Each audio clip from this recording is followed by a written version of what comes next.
ప్రజలపై భారం పడకుండా ప్రభుత్వం చర్యలు చేపడుతుందని ఎమ్మెల్యే దగ్గుపాటి వెంకట్ ప్రసాద్ చెప్పారు.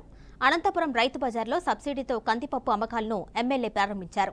కౌంటర్ ద్వారా ప్రజలపై భారం పడకుండా ప్రభుత్వం సబ్సిడీతో కందిపప్పు ప్రజలకు పంపిణీ చేస్తుందని తెలిపారు. ప్రజలు సద్వినియోగం చేసుకోవాలని ఆయన కోరారు.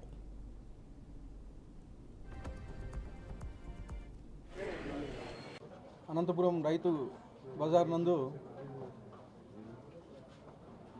మా గౌరవనీయులు ముఖ్యమంత్రి గారు నారా చంద్రబాబు నాయుడు గారు ప్రైసులు నియంత్రణ కోసం, ధరల నియంత్రణ కోసం ఇక్కడ కందిబ్యాళ్ళు, రైసు పంపిణీ సివిల్ సప్లై ఆధ్వర్యంలో పంపిణీ చేయడం జరిగింది.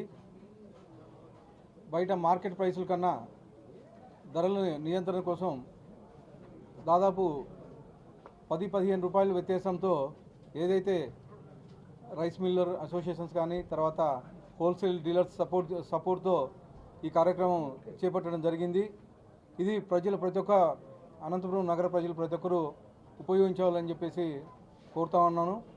దాదాపు బయట రేట్ల కన్నా 10-15 రూపాయలు తక్కువకి ఇస్తున్నారు. కందిబేడలు 160 రూపీసు, అలాగే బియ్యం వచ్చేసి 48 రూపాయలకి ఇస్తున్నారు. బయట మార్కెట్ ప్రైస్ ఇప్పుడు 180-185 రూపాయల వరకు ఉంది.